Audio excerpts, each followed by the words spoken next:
আসসালামু আলাইকুম সকল প্রবাসী। আমি জানি না আমার এই ভিডিওটা বাংলাদেশে থাকা ভাই বোনদের কাছে পৌঁছাবে কিনা। যদি পৌঁছায়, আমি একটা প্রশ্ন রাখতে চাই আপনাদের কাছে।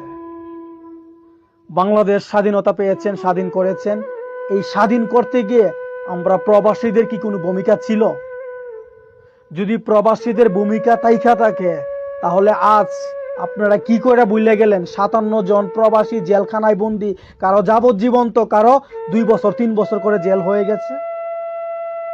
আপনাদের দাবির মাঝে কেন প্রবাসীদের মুক্তির দাবি নাই?